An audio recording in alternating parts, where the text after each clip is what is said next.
Dan, it's not often that we all know something and can agree on something very clearly, especially in today's society, right? Everyone can find disagreement with everyone on so many things, but the guy who is probably the saddest man in America today or yesterday is 100% the guy who had just paid 2 days ago $500,000 for Tom Brady's final touchdown pass. Yeah, no question. That went viral so quick. That went viral so incredibly quick. Everyone be like, did you see that guy just paid $500,000 for Tom Brady's final touchdown pass in the game, that throw to Mike Evans? And then it was like immediately that was just being brought up by everyone. And you know what? It is so true. That is the saddest man in America. It is. There's no question that the second that news broke, he was absolutely terrified. I will say my coworker, Todd Summer, shout out to him, made a good point that it's probably going to be voided because the guy paid for Tom Brady's final touchdown pass. And since that is no longer accurate, I wonder if he has a case to be to say, well, this actually, I paid for the last touchdown pass. This is no longer the last touchdown pass. But nonetheless, it's a hilarious thing to think about. Just someone paying that much money for something that clearly doesn't fit that description anymore. It is so fascinating that how all that works. I think it's one of those things where, I mean, if you're the guy who bought it, you also got to say to yourself, though, in a lot of ways, it now almost has some unique value to it as well. That's true. That you paid $500,000. You know what I mean? It's got some legacy attached to it now. This is the ball that I paid for, and then the next day Tom Brady unretired. I mean, oh my gosh, that is why that sports memorabilia market is just crazy. It's just crazy. That is Tom Brady was like, you know what? Nah, screw that guy. I'm gonna throw some more touchdown passes.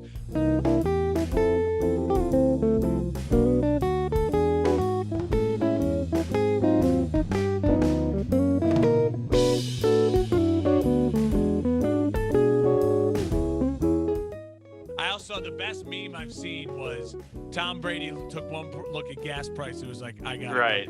Yeah, that was another big one that's been floating around. Others were like, man, he spent 10 minutes with his family and was like, oh, this isn't as fun as I thought. Let's get out of here. I'm not enjoying this as much as I thought I would. Yeah. As obviously, on Selection Sunday, of course, stealing the show. But makes a lot of sense, too, is the day before today, which began the legal tampering, which is a really funny term. Yeah, like it seems like an oxymoron almost, but it is what it is. And so, yeah, Mark, we certainly missed a lot. Literally, we had our show on Monday, and I tweeted out from our Twitter account there on the Football Lounge at FB Lounge Pod for those of you that have not given us a follow. You want to check it out. But I tweeted, this is when having shows on Mondays once a week backfires, because the second we were done with our show, it was just like the floodgates opened in the NFL and NFL news as we had major quarterback movement or some staying stagnant, but some big news nonetheless every day of the week. And of course, today being Monday with the NFL free agency beginning on Wednesday, we're starting to hear all the news today, given that the tampering period has begun. So we have tons of stuff, Mark, to go through. We joked that this show is going to be 5 hours long just because of how much stuff we've got to go over. We don't have to start off with anything in particular, but you just want to speak to this whole past week and how crazy it is. And not to mention, we got baseball back and March Madness, like the brackets fully decided. It's crazy week in the calendar year. Probably can't beat it, honestly. It really is. It's one of those really special times of the sports calendar year. And, when we were even 10, 15 years ago, growing up as football fans, it was never like this in the NFL. I mean, the NFL, credit to them, have done such a great job of creating this kind of frenzy about the free agency, the tampering period, the lead up to the draft, big trades, a little bit more mobility. I think part of that has to do with the fact that, like, when you get a all-pro type, Hall of Fame caliber type of quarterback traded in the prime of his career. That, I think, again, there's something historic about that, and it adds just another level to a free agency setting. And it's rare that it happens. In the NBA now, we're used to seeing it. KD's on his third team, Harden's on his fourth team, superstar Hall of Fame level talent, moving a lot more. And LeBron James created a culture of being like, hey, it's okay to do that. In the NFL, guys, especially the quarterback position, only move when it's like, all right, well, you're in year 15, 16, and it's like, go maybe find somewhere else to wind out your last couple of years. What we see with Russell Wilson, it really is a rarity. And I think it's just set up so much more movement to come. You see when moves like that happen, we talk about it like around the draft time. It forces teams to respond. And that is such a butterfly effect type of move. You see all the fluttering movement then around the NFL responding to Russell Wilson moves to the AFC West. Khalil Mack comes back to the AFC West. You know what I mean? All these other moves that then start to go around it. Brady unretiring, knowing that the NFC is just Rodgers and Stafford right now. Deshaun Watson trying to probably get to the NFC, to get out of the AFC. There's all these other little moves that come from a Russell Wilson meteoric move. So it just sets up a really fun time. And the cap's going up. So you got like deals like Kirk Cousins deals, man, that are being made because of the cap rising, projected to rise next year. So some really, really fascinating stuff in the NFL right now. No question. It's been a really busy week and a very busy day here on a Monday. So we're going to take somewhat of a calendar approach to this, considering last Tuesday really began all of the crazy stuff.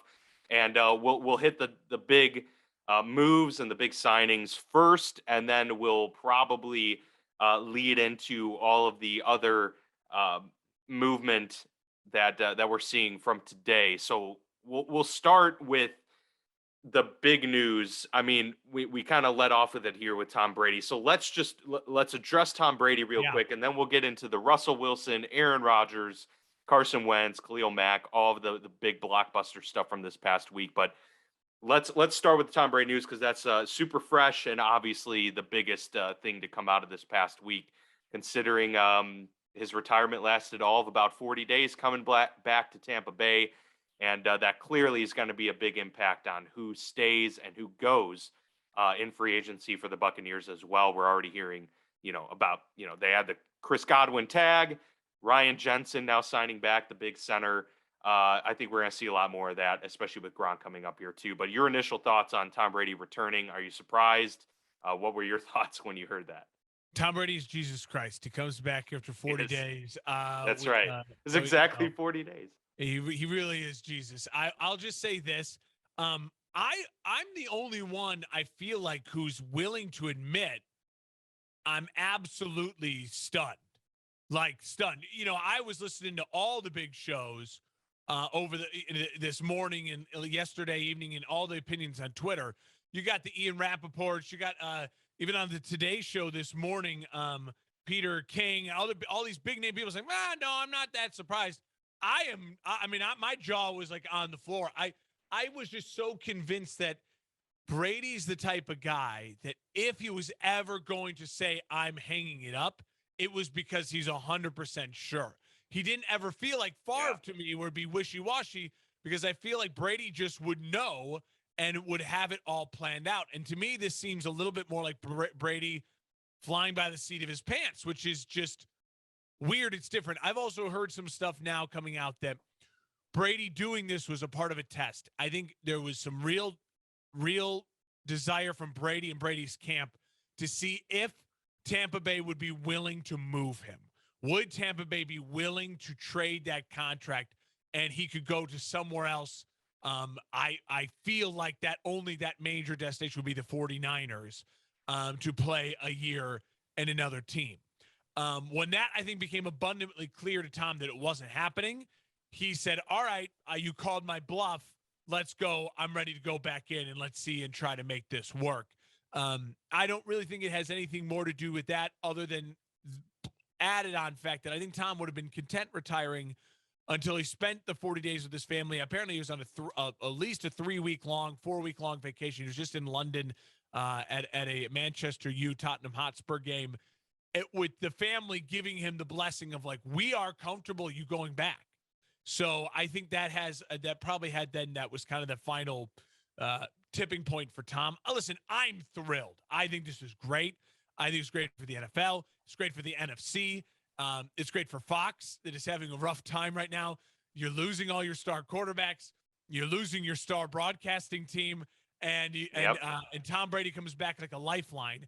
The NFC really is one team in each division right now that we can kind of count on. You got Dallas, you have Tampa, you have Green Bay, and you have the Rams. And then there's 2 or 3 teams that you're like, all right, let's see what they do. Does Philly go get Deshaun Watson? Does Carolina go get Deshaun Watson? Do the Cardinals put things back together? Is Kyler Murray happy come to camp? Does Trey Lance work out? What is his trajectory like?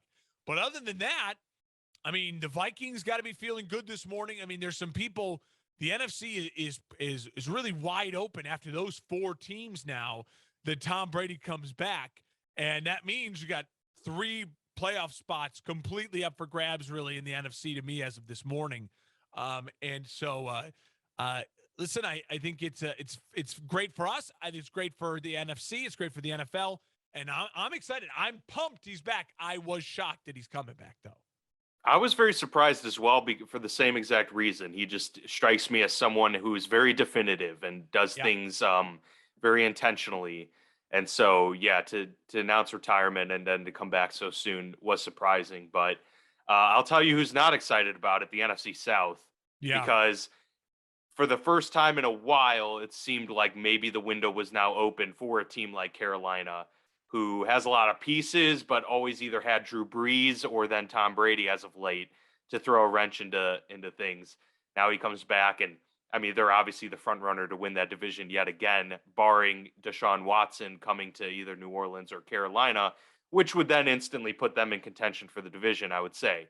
Bad news for Aaron Rodgers, whose, pathway to the NFC Championship or to the Super Bowl appeared to get a little bit easier.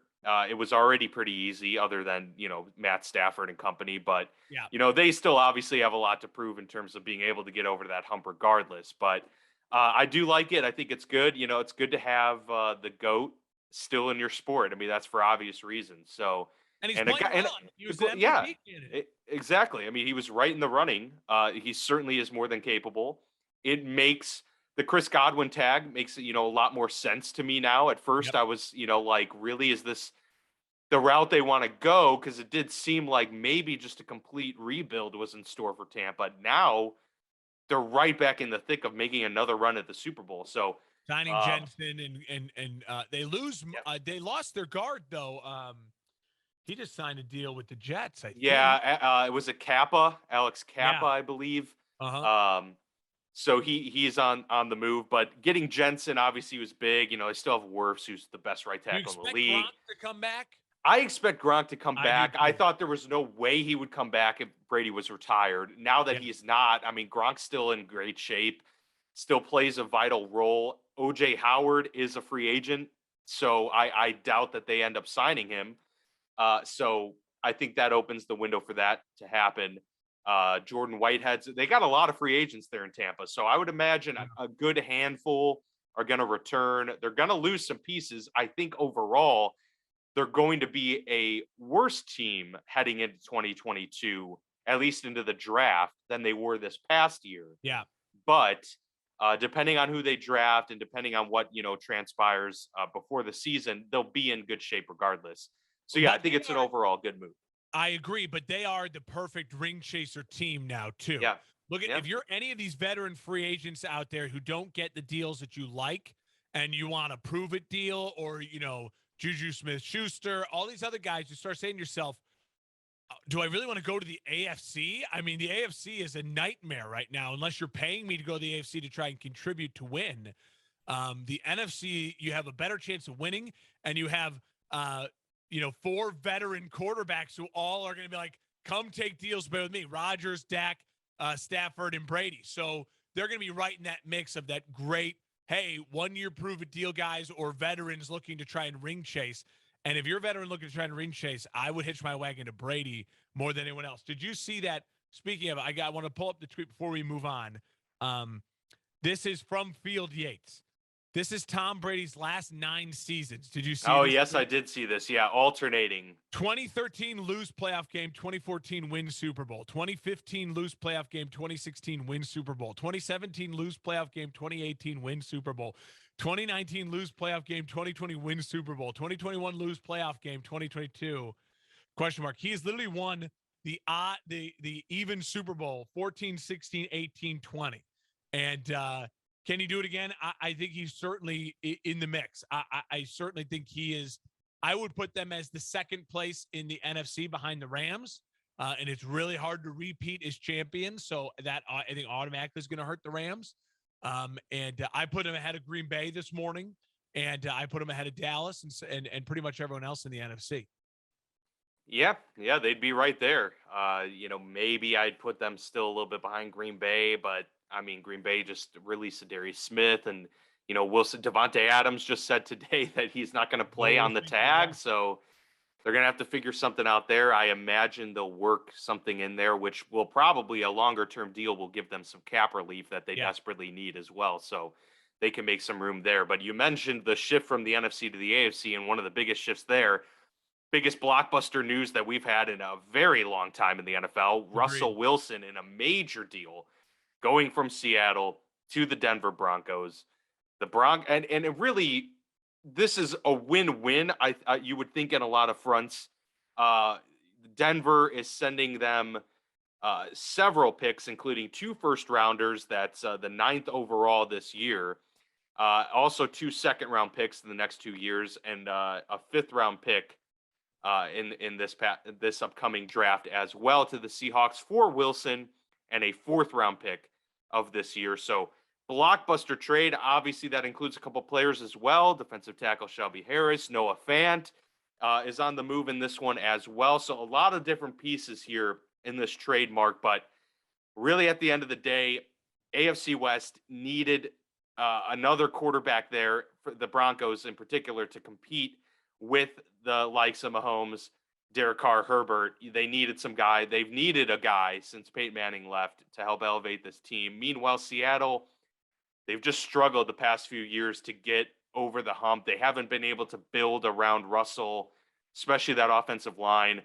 They also released Bobby Wagner. So it's clear Seattle had a vision, and they were ready to kind of just completely move off of Russell. Meanwhile, he gets a fresh start on a team with a ton of weapons, really good defense, but he's going to be in yet another, competitive division. Yeah, I don't think the competitive division scares him, because going into this time last year, we all said the NFC West was the best division. And I still would argue in a lot of ways, probably the NFC West is still a top 2-3 division. It is. And so I would, if Russell was in it, I should paraphrase that. If Russell was still in the NFC West, you'd argue it's still a really top 2-3 division toughness wise. I'll say this about the move. Happy for Denver. Really happy for Denver. They get their offensive coach. They get Russell Wilson, who is going to give you certainty for the next 5 years that you have a top tier quarterback. You have someone who can help you win games now, who can help you be competitive for divisions and Super Bowl titles. I mean, that is exactly what you want if you're a fan of a football team. The AFC West, it's one of those things we're going to have to spend just a whole show this offseason talking about the AFC West and really trying to really get the nitty gritty of predicting it. I think, we'll talk about it in just a second. I think the Khalil Mack move is just as big as anything else for this division. When I look at the AFC West right now, my immediate thought is Kansas City is the team now that needs to respond. They're the team that needs to respond with a big-time playmaker on the defensive side of the football, whether it's in the draft or whether that's in free agency. And we'll wait and see if they can, because Denver made a big chess move. And I don't expect Denver now to be in the AFC Championship game. I think you have a rookie head coach, Russell Wilson relocating. But what I know that they will not be abysmal. They have a lot of talent, and Russ is the type of guy. It's not like bringing in a rookie quarterback. Russ is the type of guy that can help you just be really competitive. I expect them to be battling for a wild card spot next year. If they don't get a wild card spot, I got to be honest right now, I'd be a little surprised. And you say to yourself, that's hard because you got two teams in the AFC North that I believe are playoff teams. I got at least one team in the AFC East. I got three teams in the AFC West, I believe, are playoff teams. And depending on what the Colts make a move, I know the Titans are, I feel like, a playoff team as well. Like there's a lot of playoff caliber teams in the AFC, and only 7 spots. I like the move for Denver. I will just add this about Seattle, and I'll give it to you, and you can respond to this. I said this on my Saturday show, and I stand by this, and I felt this way for the past couple years. Denver won the trade. Everyone's talking about who wins or loses the trade. Denver won the trade, but Seattle can still win the trade. There can still be 2 winners of a trade. It does not have to be a loser. Seattle, just like we'll talk about with the Bears in a second, when you trade the star player, you automatically, though, have a time limit, and the floor becomes lava. And it's like playing that game, the floor is lava. You go from just being able to walk a clean path to now you have to make every move very calculated, and you have to be very careful. I understand that Seattle's quarterback position going into the 2022-2023 season is up in the air. I'll even give them their quarterback position going into the 2023-2024 season can be up in the air. It's hard to recover from that. You're resetting, you're rebuilding. You don't want to just maybe tag yourself. It's a bad draft class for quarterbacks. I'll give them up in the air even going into next year. But if their quarterback position is in dire position and it's up in the air by 2024, then they've absolutely botched this trade, and it's been a disaster for them because Russell Wilson guarantees them a top 5 quarterback for the next 3 years. And they've given that up. So you've got to prove to me that by that start of that 3rd year, you feel really great about your quarterback position and where you're going forward. So good luck to them. You got to step carefully. It's a tough situation to put yourself in as a franchise, but they haven't completely lost the trade yet. Does that make sense? Yeah, no, I totally agree. I mean, the Seattle's biggest problem has been that they haven't drafted well. So my point, like I was thinking, picks are great. Picks are even better when you can use those picks and draft properly. So it's all going to ride on how Seattle actually uses these picks, and what they do with it. You know, Colin Cowherd's made a great point about the situation in Seattle for some time now, in that, ever since their owner passed away, it's kind of been all in flux. And when you give a head coach so much power, which Pete Carroll clearly does, they better be a legendary person, not just coach, but just individual, to be able to handle the workload. Bill Belichick has been able to handle that pretty well, although we can argue that they haven't drafted super great. Yeah. But we've seen it completely fall flat with the likes of Bill O'Brien, for instance, who's been one of the, bigger takeaways on that. The power that Pete Carroll has with his personnel decisions, it hasn't worked out so great. So you hope that Seattle will be able to use this properly. And I do agree that they can absolutely come away as winners overall of this, because it was clear they were going to waste the next couple of years of Russell's career. So let him go compete and have a chance. I think it's great for Denver in the short term, absolutely, because they've been a quarterback away for some time now. They get one who can already be at the top level of his division. You want to be obviously have the best quarterback in your division. He's right up there. Obviously it's Mahomes still, but he's right up there with Herbert and Carr, better than Carr certainly.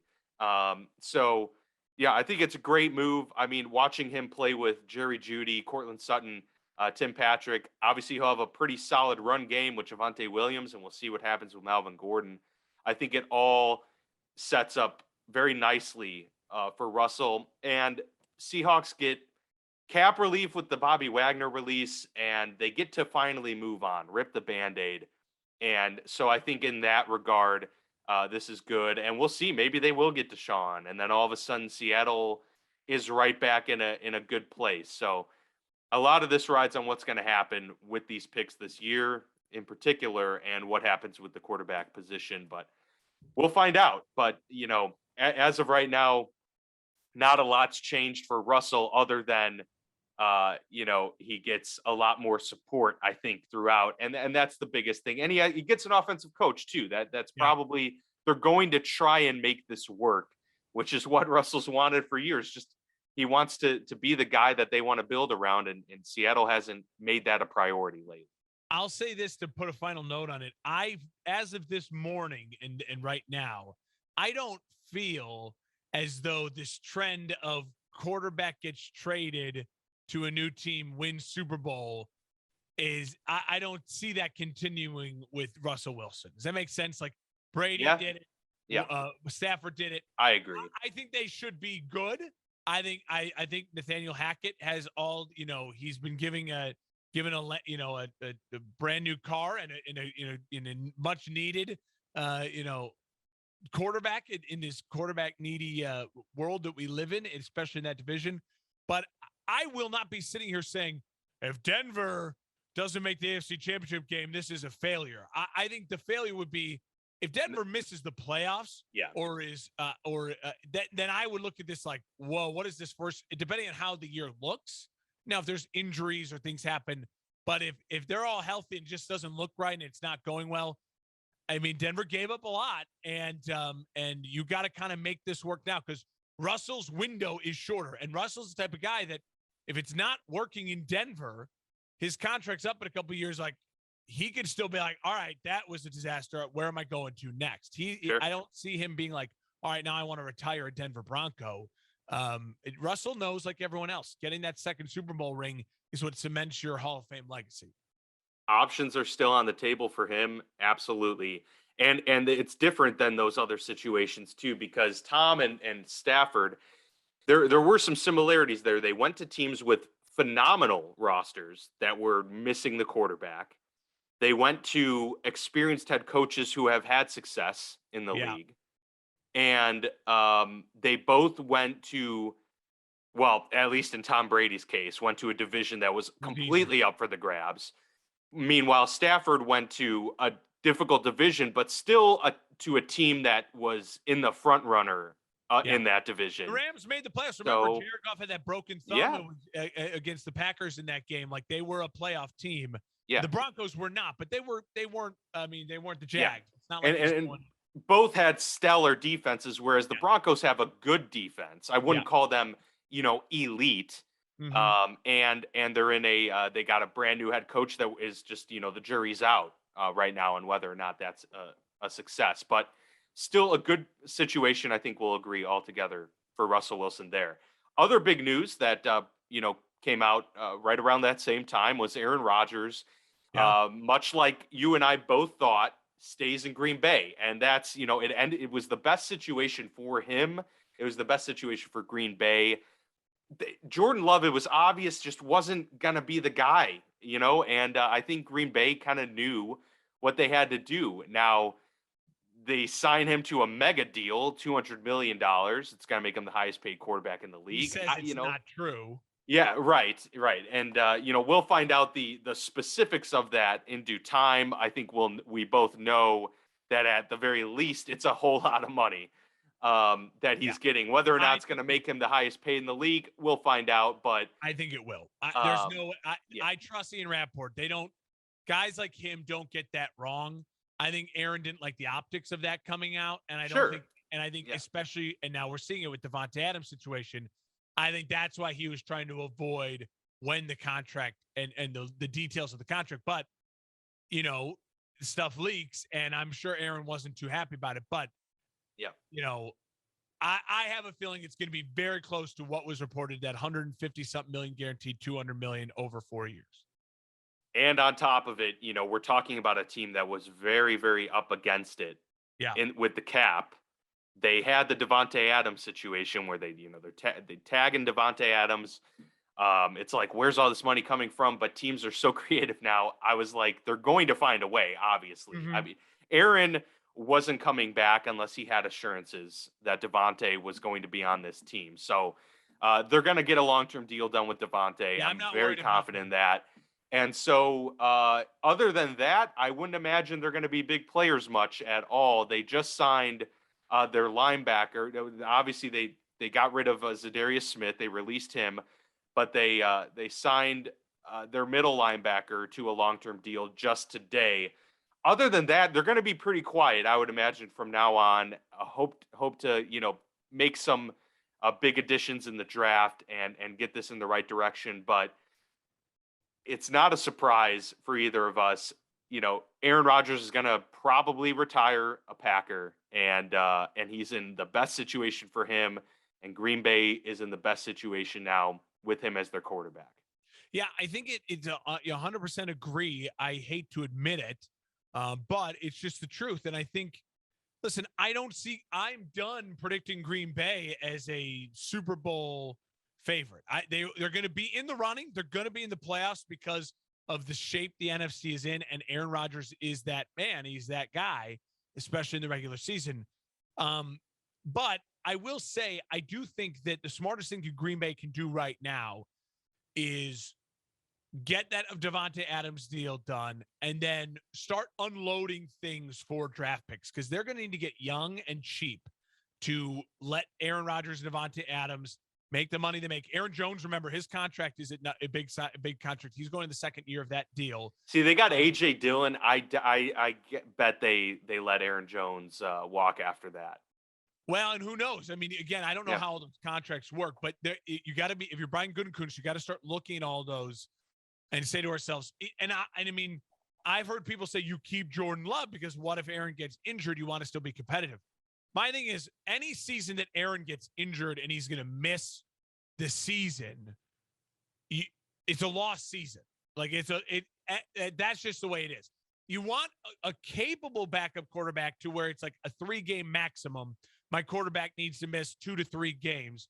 And at that point, I feel like there's other available things. If Jordan Love can get you a 3rd and a 5th or a 3rd and a 6th, the Packers they do need depth that way. They do need to be affordable in that way, as opposed to paying a first-round quarterback backup, because he's not cheap. I mean, he was drafted in the first round. Those aren't the cheapest contracts in the world. So I wouldn't be shocked if they did something like that. And look how many teams need quarterbacks. You're not telling me that Indianapolis might not try to take a flyer on a player like him, especially just got those 3rd-round picks from Washington for the Wentz deal. I'm just saying I think, still moves to be made, but I think a lot of it's going to be draft focused for the Packers besides getting Devontae Adams officially signed.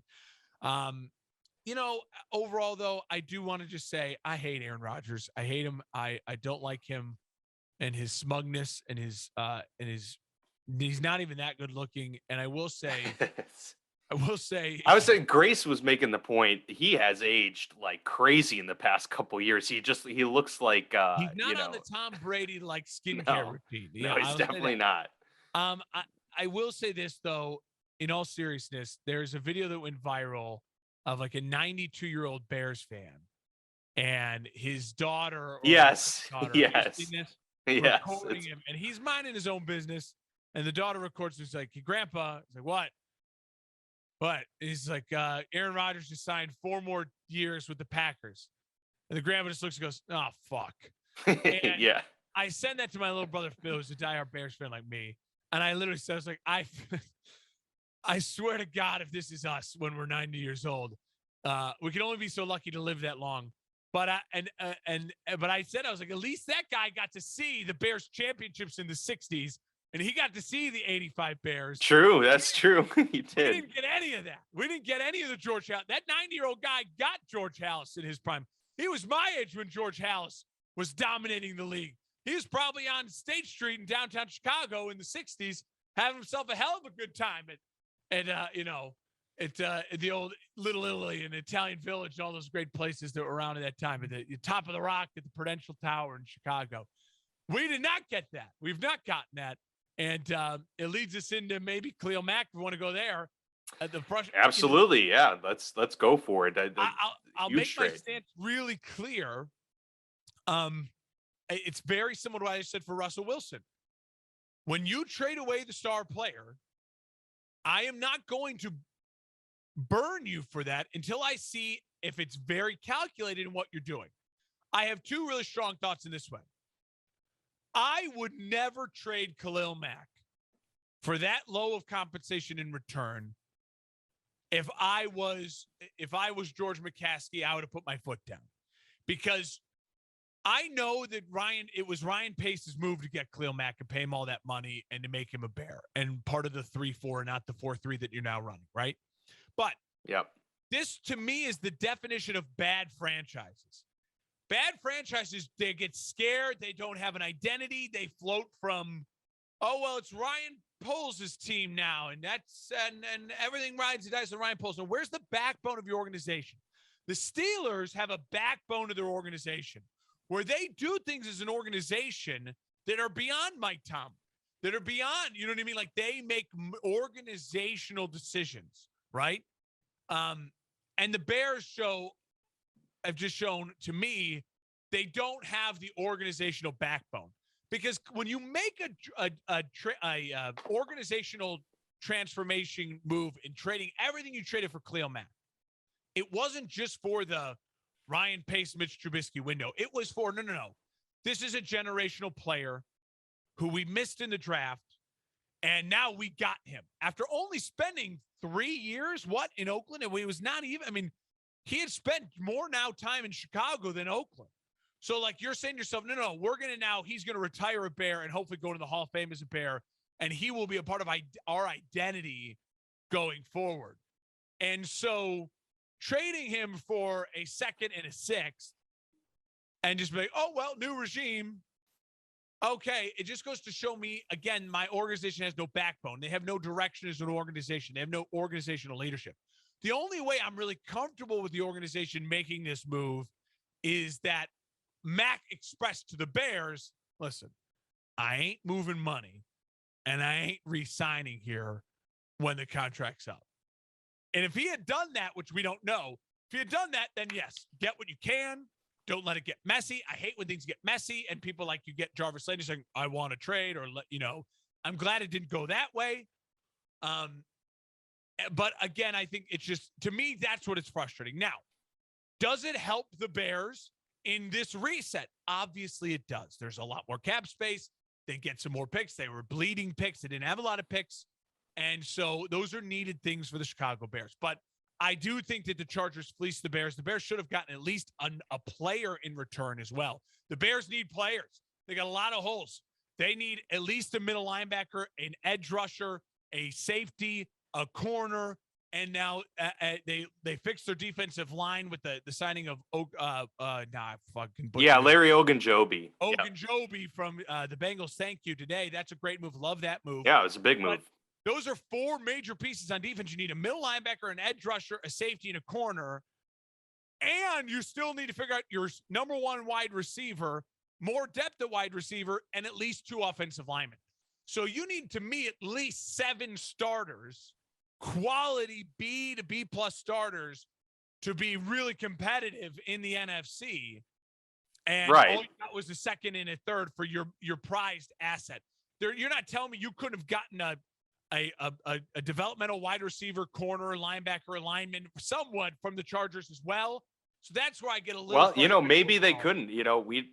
I'm sure that they were thoughtful in this trade in terms of trying to find the best suitors.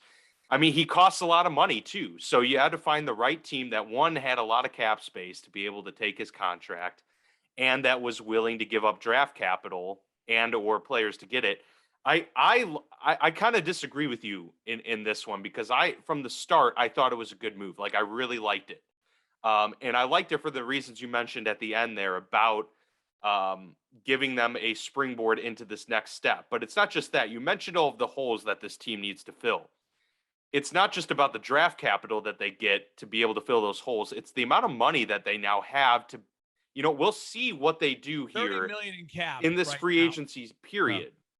And maybe there's a potential trade that they're trying to work out to get some of those spots filled. I agree the return wasn't.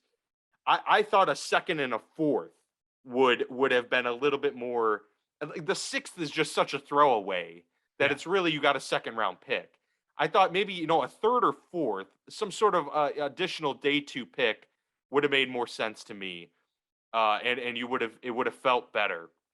So that's the area I would agree that I thought the compensation wasn't great, but the cap relief that they do get from it, is factored in. And so I think I'm going to trust and let the Bears do what they hired polls. They hired, they've got this new regime here. I'm going to let them do their thing here, and we'll see where it goes. The next 2 years, I think, is pretty clear. Chicago's not going to be Super Bowl contenders this year, probably not next year. And you hope that within the next couple years, they are legitimate Super Bowl contenders. That's the goal. They would have wasted those prime years of Khalil Mack to do so, in which case now maybe they can actually build around with some, cheaper pieces to hopefully fill out that roster and get to where they need to go. If they're able to do what they want with the offensive line out of this trade, then I think it's a win.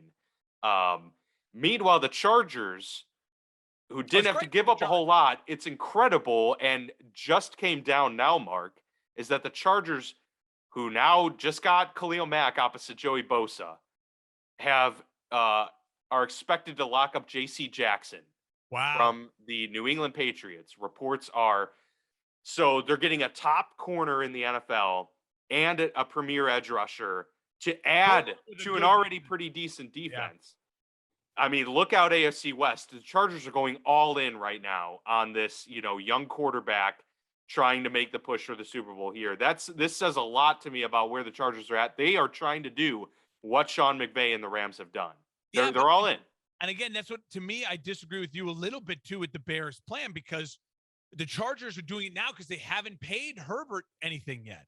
The Bears need to be thinking the same way. You have to give this young quarterback as best a chance as possible to prove, because when his deal comes up, that's when you get all of a sudden you're in cap hell because you got to pay your quarterback. So now is the time when you have a rookie quarterback that's not cost you any money to go for it.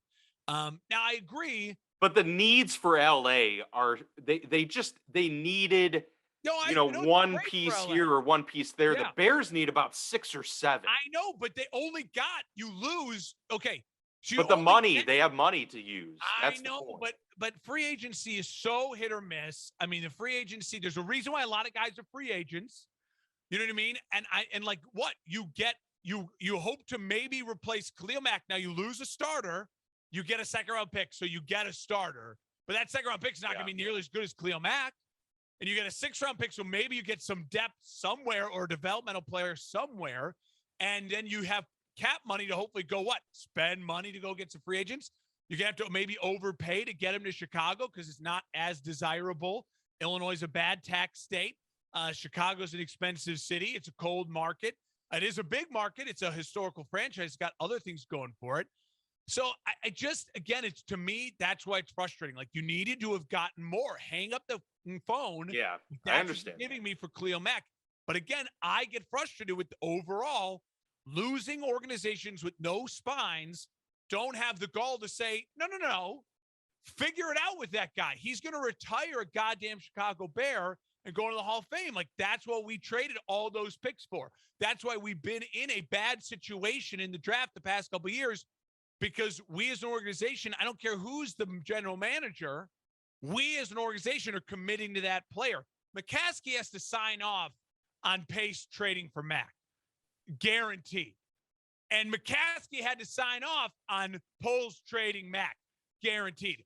That's the spine I'm talking about that's frustrating. I'm not saying they may be better in the long term. You may be able to butterfly effect tell me they're better in the long term. But I, as a fan, am allowed to just be frustrated with my organization's decisions. And now, you have to tread really lightly. You have to make the most of that second-round pick. You've got to find that 6th-round pick to be someone to use that pick to maybe move up to get a better pick or to find someone deep in the draft who could be a developmental, good depth person for you.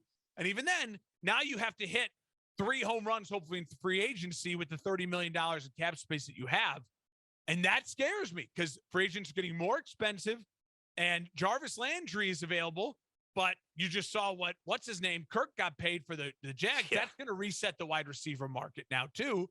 Allen Robinson, I'd love to have him back. But again, you can maybe sign 2 big free agents with the cap space you have, and you get a second-round pick, so you fill 2 holes. You still got 5 big holes to fill. I just don't see where this helps you completely. The Seahawks got a ton.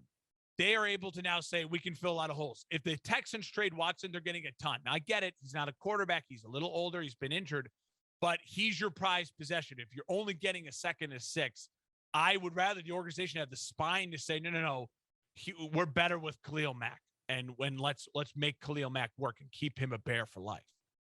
I understand it. Offer him a new contract that's heavy front-loaded guarantee and push money off in the back like you're seeing with all these other players, but the Bears don't do shit like that. Yeah, I mean, you got to get creative with the restructuring. But I think time will tell whether or not this was a successful trade or not. Agreed. And it depends on what they use that money for, like you said. So I absolutely agree with that. Before we get to a couple of those other quarterbacks, mainly Carson Wentz, Kirk Cousins, you mentioned Jarvis Landry. Let's talk about that kind of big deal with Amari Cooper being traded from the Cowboys to the Cleveland Browns, who obviously lost OBJ middle of last season, sent him to the Rams. They had a void to fill, but then they have since released Jarvis Landry. So really, Amari is the guy now in Cleveland. What did you make of that? Because my initial takeaway, and I don't think I've moved off of it yet, but my initial takeaway was this is not ideal for Amari. He had such a better situation in Dallas. Yeah, agreed. Now he goes to, you have to be the guy now. Like and this kind of reminds me a little bit of like the, Juju when AB was on the other end had all of this hype. And then once AB left, Juju, I still think is a really solid wide receiver, but there's no question his production took a dip when there wasn't a great receiver on the other end. Amari was, a similar way, but now he's got to be the guy in Cleveland, and you've got Baker Mayfield throwing you the football. Listen, I think this is going to be a fascinating storyline to watch. Baker Mayfield's at his best with a healthy Jarvis Landry. That's what in Baker Mayfield's career so far. The times he's been really good is when OBJ wasn't playing and he had a healthy Jarvis Landry. That's a fact. A healthy Baker, healthy Jarvis, no OBJ. Statistically, fact, that's the best Baker's been. You now trade Amari and Jarvis are about the same to me ranking in wide receivers. They're about that like 8th, 9th, 7th, 8th, 9th, 10th best receiver in the league, battling for those spots. But they're very different. I mean, Jarvis is a possession, get the ball in his hands, out routes, short screens, quick comeback routes, quick slants, get him in his hands, possession, move the ball. You want Jarvis to have 10 catches for 100 yards. Amari Cooper's a little bit more of a big play receiver, a little bit more OBJ. He's got really good route running. He can get open, and he can make big plays happen. And I don't like that for Baker. Baker, to me, that's when he throws way too many picks, is when he's trying to make the big plays happen. So, listen, Cleveland had to lock up a receiver. And it's clear that the relationship with Jarvis must have soured. And listen, I think if I'm a team out there looking, depending on what Jarvis Landry wants money-wise, I think I'd prefer to have Jarvis Landry over Amari Cooper at this point of their careers. I got to be honest. But listen, Cleveland's got weapons. He's a weapon. They re-signed Njoku, as you said, they tagged him. Plus they have, Hooper, like they have weapons. They have a really good offensive line. They have 2 incredible running backs, and Baker's going to be coming to the year healthy. So it's still going to be another big year for Baker on that 5th-year option.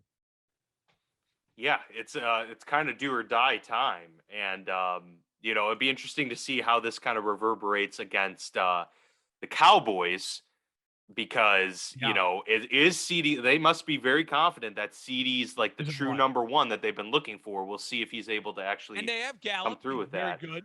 Yep, and Gallup is good. So they certainly aren't hurting for weapons as much as Cleveland was. but still an interesting situation to monitor. And we'll see where Jarvis ends up because, like you said, he's been a pretty relatively underrated wide receiver his whole career. Jarvis would do himself a huge service to end up in a place like Dallas. Honestly, Yeah, or, for sure. Or in a place like depending on the money, I'm sure Jarvis wants to get paid, but I mean, Tampa might be cool. Well, I was just going to say Tampa, but I think Jarvis is going to be wanting that 3 or 4 year deal with some more larger money guarantee. I don't know what Tampa can do. But yeah, I mean, there's options for Jarvis out there to go and be a part of something really special if he can find the right spot.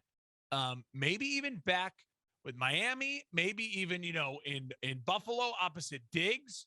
You know what I mean? Like there's some options for Jarvis.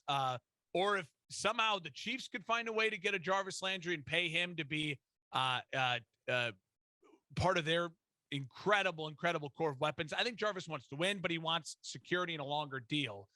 So we'll see what happens. But I agree with you. Dallas must be very confident. But Dallas is at the point, if they believe in CeeDee Lamb, if you draft a wide receiver, you know what I mean? Use a pick on a wide receiver to help bolster the core. Or, if wait to see what the free agent's like. If Juju Smith can't get a long-term deal, give Juju a 1-year, $10 million deal to come to Dallas. Sure.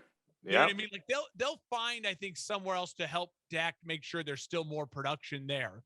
Because that's how Dallas is going to win games right now. It's outscoring people and letting Micah Parsons go after the quarterback and hope that Diggs gets an interception and then not give up a touchdown on the next play.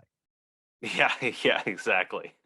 Meanwhile, just a side note here, Field Yates just tweeted out that the NFL released the first half of its Monday Night Football schedule.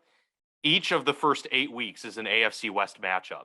So there's going to be a lot of plays in each of the first 8 weeks. It says AFC West matchup. So I mean, that must mean each of the 8 weeks is going to feature one of the Chargers, with the Chiefs, Broncos, and Raiders, and them against each other. So that should be pretty fascinating that division is going to be competing against each other Monday night for the first 8 weeks of the NFL season. So welcome to the booth, Joe and Troy. Yeah, right. I mean, right to it. But obviously with the Russell Wilson news, now you've got 4 really good to elite quarterbacks in the league, all in that division. It makes a lot of sense. Yeah. Moving on from the Amari Cooper news, we'll get to the Carson Wentz news. The Indianapolis moving off of him after 1 season, gets traded to Washington. To me, Mark, this is from the start. I said going into this past season with Carson that I'm off the Carson Wentz train until he proves me otherwise, because there's been way too much speculation and hope with him to only be, underwhelmed or let down. If you can't make it work. Yeah, exactly. In the NFC South with the quarterback whisperer who you were with during your, great years, MVP caliber years, who's by all accounts a phenomenal head coach, great offensive mind, with an elite defense, one of the best running backs in the league, and weapons, then I'm sorry. I just don't think it's going to happen at all at this point. And he goes from that environment in a dome in a bad division to a relatively bad division, but with Washington, a lot of question marks there. It's just, I don't see it happening now with Carson, and that gives us a lot of question marks, Mark, into why after 1 year with a head coach who was so much invested in his camp, they were willing to get out. Something doesn't, align right with me here. The relationship must have fell apart, and I think a lot of it had to do with the fact that the ownership and Jim Irsay, I heard reports that, after that loss to Jacksonville and them missing out in the playoffs, I mean, that was, foot on the throat of the coaching staff and the GM being like, what the hell happened here? And I think they all sat in a room together and said, listen, we thought we were getting one player and we thought we could do it, and we failed. And I have a feeling that Ballard and Reich owned up to it and said, this was a disaster. We failed, and we just need to get and move on and trust us, try to keep faith in us and give us another option.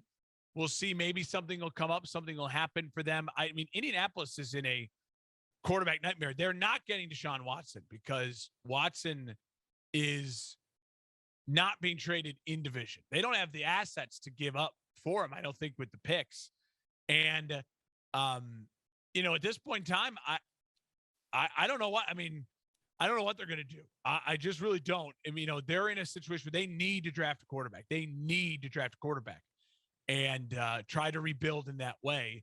And I completely agree with you. If it's not going to work in Indy for Carson, I have very little faith it's going to work for the only team that has just as bad or worse of quarterback history than the Chicago Bears and the Cleveland Browns the last 20 years, the Washington Commanders. They are a quarterback nightmare, just as the Bears and the Browns have been for the 20 years. And as bad as the Broncos have been for the past 6-7 years or whatever it's been. They're a disaster. And I know everyone likes to make the argument, Terry McLaurin. Listen, I don't think that's a good enough argument to say Carson Wentz has never had a true number one. I like Scary Terry.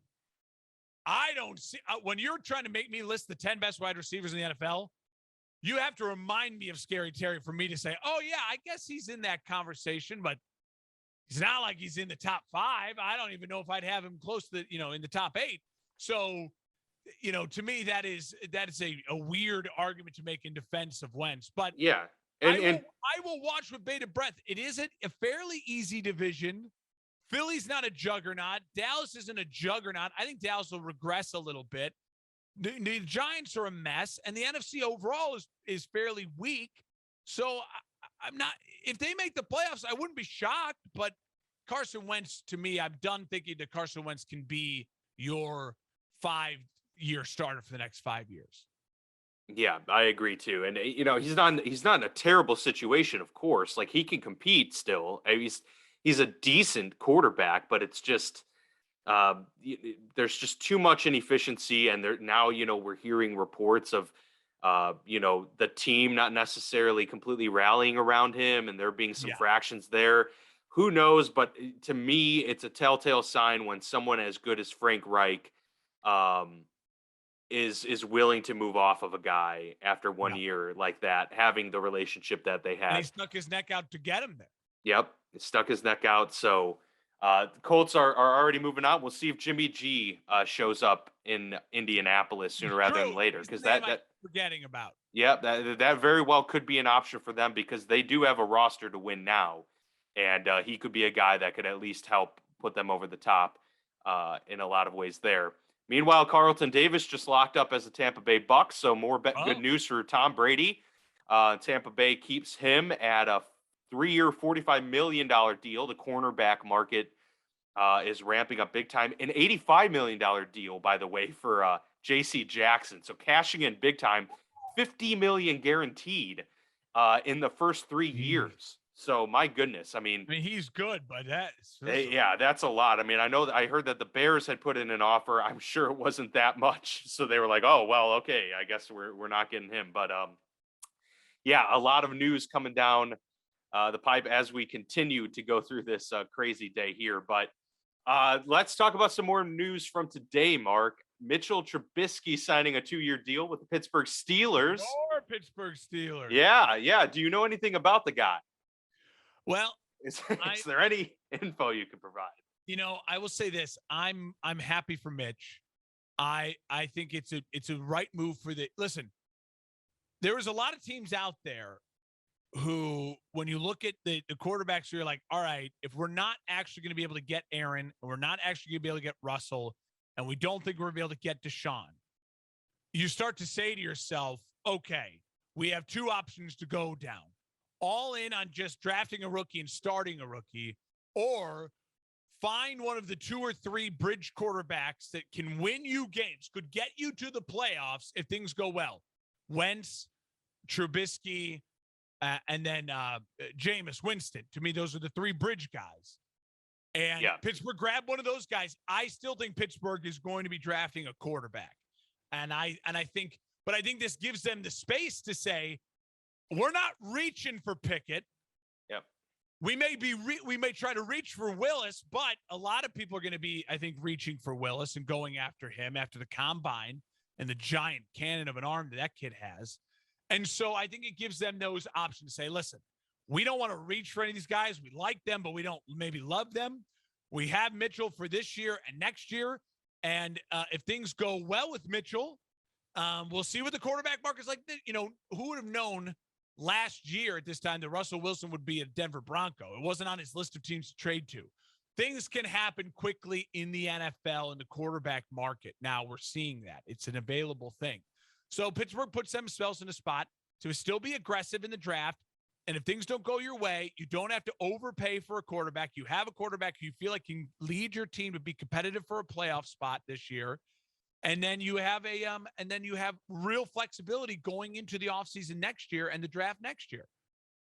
100%. I totally agree with you there. My first hesitation when this was brought up as a possibility, and I think you even mentioned it on the episode a couple weeks ago about Mitch potentially being an option here. The only thing that I was hesitant about was if it's at that point, then why not just save some money and just go 9-8 with Mason Rudolph instead of a guy that can maybe get you 1.5 more wins in a Mitch Trubisky. But now that it's happened and now that I think about it a little more, I'm certainly happy about it because he is a better quarterback. He's a better option for them. The fact that the financial details haven't come out yet is a sign that it's probably a lot less than what was even initially thought to, which is obviously good news for the Steelers. It's a 2-year deal. And like you said, it gives them they don't have to remotely change their plans. It just gives them a little more comfort now to say, hey, maybe if we're not able to get Willis and trade up, then we can wait and see what happens to us at 20. And we can have a little bit more comfort and a little bit more leeway to find the next franchise guy. It doesn't maybe have to be in the draft if it doesn't work out that way. We can find someone potentially next year and gives us some time to make a move. So I think he works really well within Matt Canada's system. He's a very heavy RPO, really wants movement laterally. It's going to look very different versus Ben. Oh, it's going to look so much different. And personally, I think Mitch Trubisky this year is an upgrade from Ben last year, despite his comfort and his leadership and all of that. Mitch gives them a lot more options within this offense, and I think that that plays a big factor into their potential success this upcoming year. So, and I think you'd speak on this too. I think for Mitchell Trubisky, you look at and you say, listen, this now guarantees that I'm going to get a chance to start games because even if they draft Kenny Pickett behind him, these prospects are so raw that none of them are a Trevor Lawrence where you're like, you know what I mean, where you're just going to start them right away. Absolutely. I've read countless things that if any of the quarterbacks who were taken first in the first round last year were in this year's draft, they would be going number 1 overall. Lance, Mac Jones, Fields, Wilson, and Lawrence. All 5 of them are better prospects than the 3 guys who are being talked about in the first round this year. That's not to say that some of the guys may not have way better careers than the guys taken last year because so much of it's fit. And it's all projections, right? You just don't know till a guy gets in the league and see how they handle it. But I will say, I think for Mitch, it makes the most sense in the world because Mitch is the type of guy, from all accounts, is going to have a really long career in the NFL. A lot like Teddy Bridgewater, who just signed with the Dolphins. He's going to make a lot of money bouncing around and being a very valuable asset to coach young quarterbacks through, being a high draft pick and coming in and being a professional. He's mobile. And he's a great guy. Everyone talks about how much of a great locker room guy he is. And eventually this I think could lead to the worst case scenario for Mitchell Trubisky is, all right, you'll no longer get in the tens of millions of dollars, but you're going to sign a bunch of 3-year, $10 million to back up Trey Lance. You know what I mean? Or you're going to sign or the best case scenario for Mitch is, hell, you lead the Steelers to the playoffs. You have a really good season. And it's comfortably your team going into the next year. And then it extends your life as a bona fide starter if you're in the right spot. And I think Steelers fans would agree, if Mitchell Trubisky plays well and leads you to a playoff berth in the tough AFC North, you're comfortable going into the season again with him next year as the starter. Yeah, and I mean, like it's kind of a win-win. They don't have to pay a lot of money, and Cheap. if he does pan out, then great, he panned out and it worked for you. Yeah, it's a very much a situation where they can't lose with this one, and now they have two uh high drafted players in just the past 5 years, in Dwayne Haskins, who was a first rounder in Yeah. 2019, Mitch Trubisky second overall in 2017, both on the roster here. I think it's safe to say Mason Rudolph's got his work cut out for him if he wants to actually win the starting job. And I would argue that So we'll Mitch see. Trubisky is a real significant, because I've heard some Steelers fans argue, we already have Dwayne Haskins, we already have Mason Rudolph. Why add Mitch Trubisky? No, he's an upgrade. He's a sizable upgrade over both of those human beings, as far as what we can tell, just as a human being, but also as a leader and as a talent. I think. I mean, Mitchell Yes. is 4 years of starting experience, as a winning And record in the playoff NFL, experience and playoff experience, and now we're learning too how dysfunctional Matt Nagy was post 2018, post the double doink, and Mitchell handled that with class and brilliance. yeah, absolutely. And I think they're finally, he's at least in a place where there's structure and maybe he can thrive in that environment. So yeah, time will tell. But I'm certainly looking forward to seeing what he can do. It's a win-win across the board in my view. Um, Obviously, there's been a lot of speculation about Deshaun Watson. Yeah. And we'll get to that in a moment. But I do want to touch on just what the Jags have done, because they signed Christian Kirk to a huge deal from the Arizona Cardinals. And look, it's a lot of money for Christian Kirk. I'm going to look up the financials here and see if I can find it real quick. But they are going all in on protecting and giving Trevor Lawrence some weapons. So they Which went is and got smart. Brandon Sheriff, who's one of the best guards in the league. Yep. They locked him up. They tagged Cam Robinson at left tackle. They're trying to shore up that offensive line, and then they go and get him a weapon who Christian Kirk. There not a lot of waves have been made about him, but he was stuck in a pretty crowded wide receiver room over in Arizona. Pretty talented guy. And I mean, you can use all the playmakers you can get in Jacksonville. I think this is a good move, and not to mention he's going to get Travis Etienne, who didn't play at all last year in his rookie it's like season. gaining another first-round pick in that way. Yeah. So I mean, a lot of things in Jacksonville looking up for them, and I think it's clear that at least you got to be comfortable in the fact that they were able to admit their mistake in Urban Meyer, not double down with him. They jumped off of him real quick, and now instantly are piling on, trying to give Trevor Lawrence as much as possible. I think it's a good sign for Jacksonville fans that they're actually going in at least a direction. They have some vision as to what they want to do with Trevor, and they're going all in. So I like it. I think it's a good deal so far. I like it too, because they did the most important thing they could possibly do, which is get rid of a guy who's fingering co-eds buttholes at bars. You just can't have that. You can't have that. Yeah. And when you get rid of that, you automatically improve. And I'll just say this, in all seriousness, I mean, that is serious too, but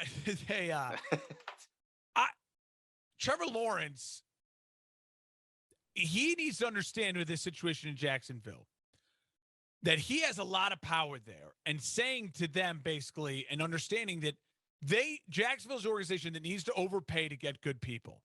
They got to pay 1.5 versus what New England would have to pay 0.5 to get you to, you know what I mean, to come there. Because they're the anti of, like, they're dysfunctional. Yeah. And everyone knows it. Yeah, exactly. I think they have a really important draft coming up. I think they should 100% continue to focus on offensive pieces. I'm comfortable if I'm a Jags fan losing games 27-31 all next year. I'm not comfortable losing games 27-3. Like, you need Trevor Lawrence again, has got to be the focus. And I don't care if your defense sucks and it's the worst in the league. You need to see the offensive progression and the growth and the ability to protect him and see him take those leaps. So do what you can in the draft to shore up that offense, keep adding pieces. And if you can make your defense somewhere around 20th ranked and not 30th ranked, that would be huge too. But focus on the offensive, focus on the development and growth of him. And they're proving that they're doing that. And it looks like Doug Peterson will have some weapons to use, and he'll have some playmakers, and that's good for a guy who, from what we can tell, is still a pretty good offensive coach and a good offensive mind. He just was in a really weird situation with Carson Wentz at the end there. Yeah, absolutely. And I think we thought when the hiring was made that it was a great move to help Trevor. They're building stability around him, and I think that's the biggest sign to showing that they're committed to making this work and to self-scouting themselves to make sure they do this right. It's a 4-year, $72 million deal for Christian Kirk with the likelihood of going up to $84 million. It's a lot of money for the guy.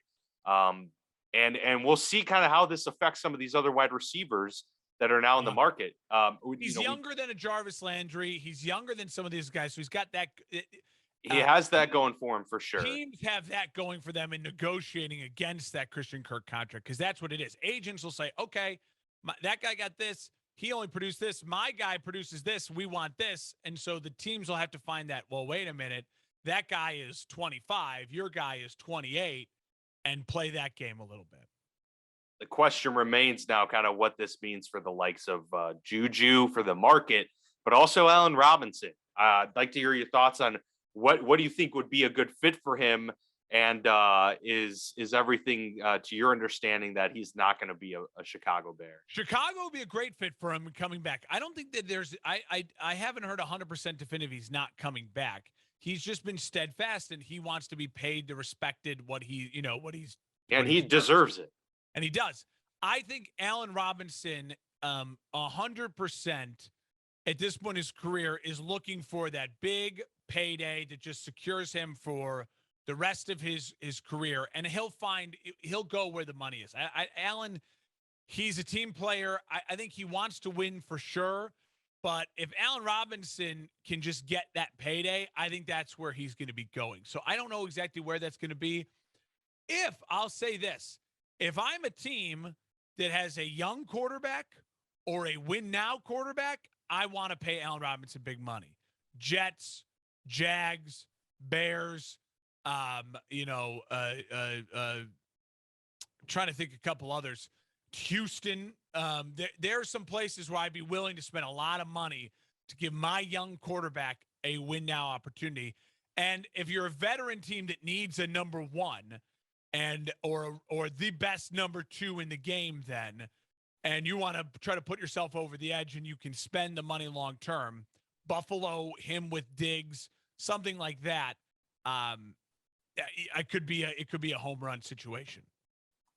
Absolutely could. I think the Allen Robinson situation is one I'm going to be most interested in terms of the wide receivers moving forward here. He's because the best wide receiver available. No question. And but Jarvis, I'd say, is probably 2 now.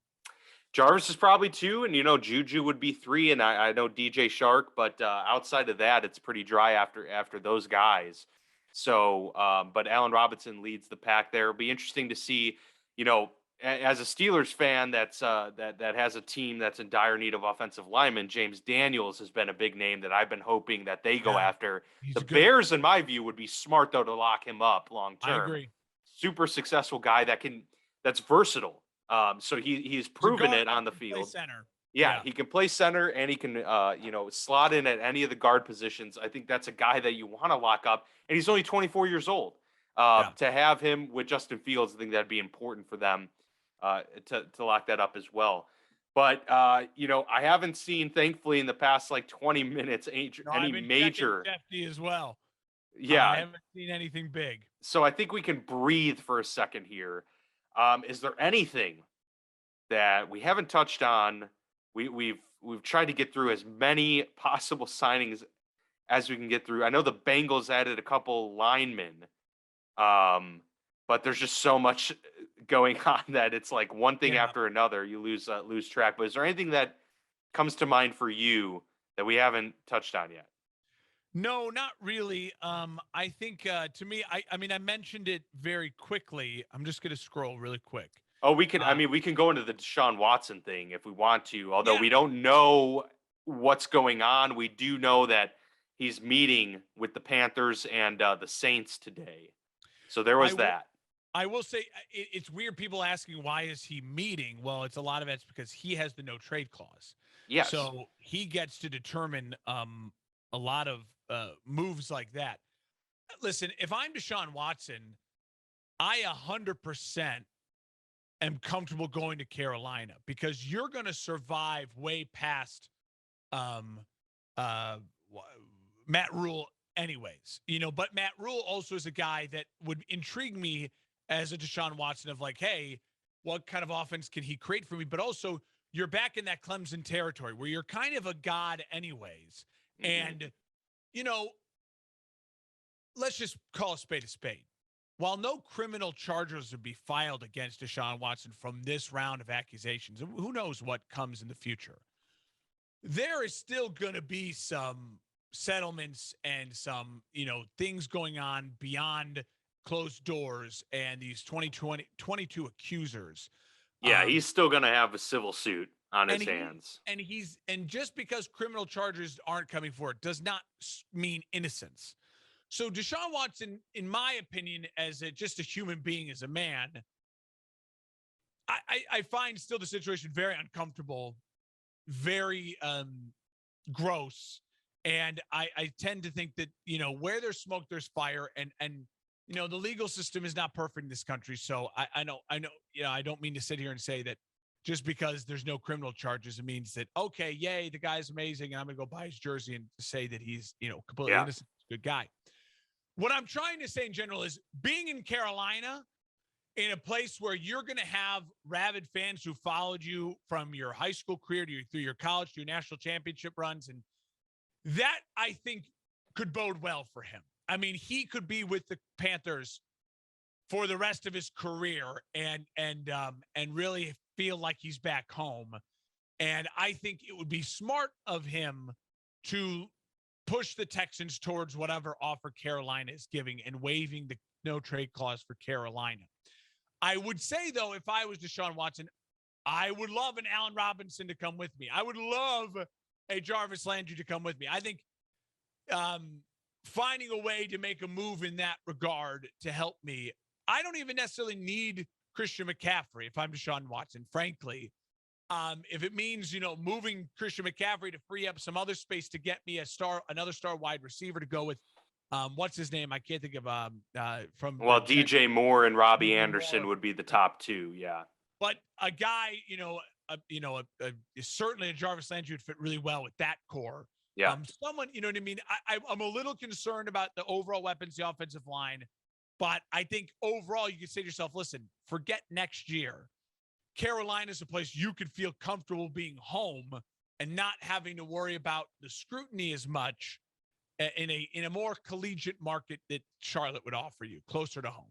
I mean, that's certainly true. And I think just from, if we're talking Seattle Saints and Panthers as being the three in play, Carolina makes the most sense from Yeah. a variety of reasons. I think in terms of weapons, it's fairly comparable to what you would get in Seattle. Offensive line in Seattle doesn't really seem to have a light at the end of the tunnel, whereas Carolina, at least, they have some young draft picks and they've been making some moves in that regard. It's interesting that the Panthers have reportedly been shopping Christian McCaffrey. Yeah. And, the thing is, it's kind of one of those toss ups because if McCaffrey gets hurt this year, it's pretty much over. That's 3 years in a row. I don't know how you would come back from that. Well, he's never getting a long-term deal again. He then Right. becomes 1 year deal, low money guarantee, high Yeah. incentive. And if you can help a team win, great. If you can't, we cut you and we move on. Yeah. But if he pans out, obviously then that's a great thing if they're able to keep him. So it is one of those, catch 22s, but it's a young, talented defense as well that's on the rise, and in an area he's familiar with. It just makes too much sense there for Deshaun. But so I mean, we'll kind of see over the next day and a half, really, about what news comes out of this. Because I think, like, as you mentioned with the civil suits too, the league still likely would take some action if it comes down to that, and he would be Yeah. facing a suspension. Now, whether that would be 4 games, 6 games, a season, who We don't know. knows? But that's something that a team willing to go for him has to factor into this as well. And I think Deshaun needs to take that into consideration and realizing with his family and his agents and saying to themselves, listen, Carolina, they're going to worship you like a god in that market. You have an owner who's that desperate to make the move, and you're going to survive well beyond the coach. If it's a disaster next year, and you can blame it on Matt Rule, and the owner will be like, fine, I was ready to fire him last year anyway. So if you end up in Seattle, you're at the beck and call of Pete Carroll. He's the judge, jury, and executioner of how that franchise is run. And if you're in New Orleans, you have the same issue of the NFC South with Tom Brady, but I feel like you have a lot less of that kind of presence and gravitas of being like, hey, you need me a little bit more than I need you. You know what I mean? Does that make sense in that way? Yeah, yeah, absolutely. No, I agree with that. There's some leverage to play there, as well. So I'll yeah, put it this that's way. If he's not in Carolina, I would be shocked. Beyond those three teams, do you see if anyone making a final last push for him? I mean, like Indy, obviously They'd have to but give it up could use so much. someone, but they would have to give up. They'd probably have to give up a talented player, to go along with that, and they certainly do have some young Mm-hmm. talented pieces. Um, but yeah, I would imagine that would kind of have to be a part of it because Seattle right now has the most ammo to work with outside Yeah. of Carolina, who has the number 6 overall pick. That can certainly be an enticing thing for Houston. Well, But Philadelphia has a lot of picks, and yes, and that's another one too. so, but I would again, if I'm Deshaun Watson, I would look at Philly as a real option. I mean, they made the playoffs last year. Hmm. And in your mind, if you're Deshaun Watson, you got to feel like I'm that much better than Jalen Hurts. So um that's still to me, that would be that other team in the sphere. But for some reason, I feel like Deshaun, and I think he's smart to know the Philly crowds, you got to be careful. I mean, if you come with baggage to Philly, yeah, good luck. If things go Yeah. south, they're going to blame you because Philly fans are excited right now. They have a team that made the playoffs. They have a ton of draft picks, and they have some cap space. And if they give all that up for Deshaun Watson and they don't make the playoffs next year, they ain't going to be easy on you. No, that would be a disaster for sure. They also just got Hassan Reddick, coming off of a couple great seasons as a Panthers pass rusher.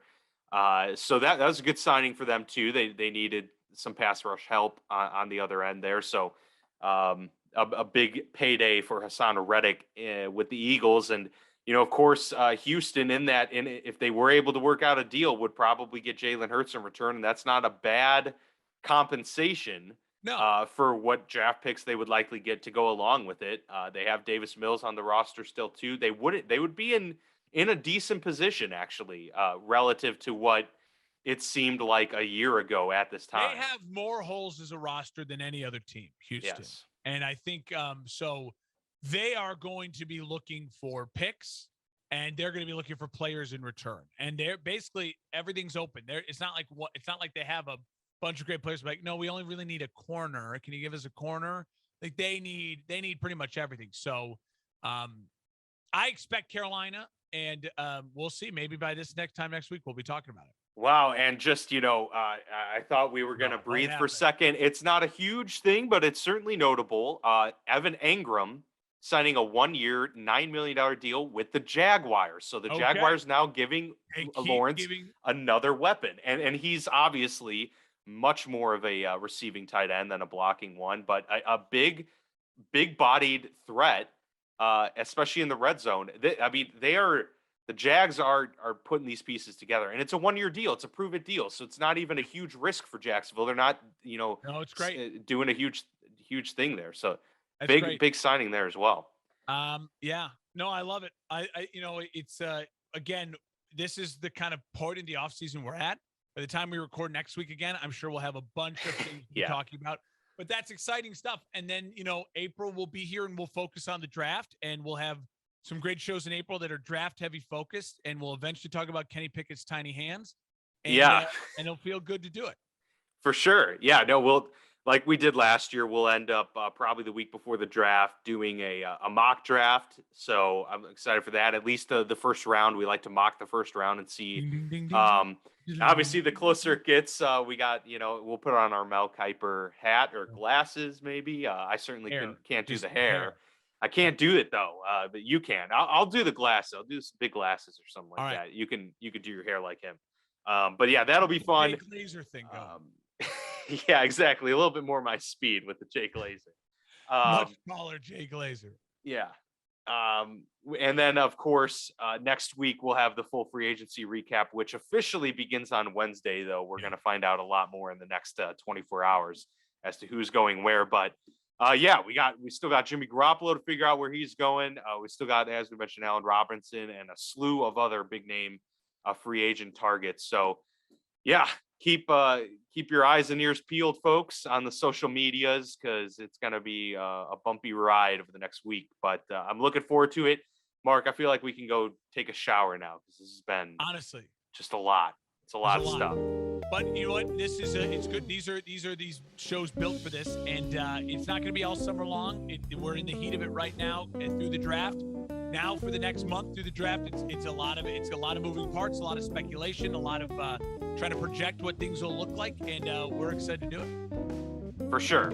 So stay safe, folks, while you're doing your legal tampering out there, wherever you are, and we'll be back here with plenty more to talk about next Monday.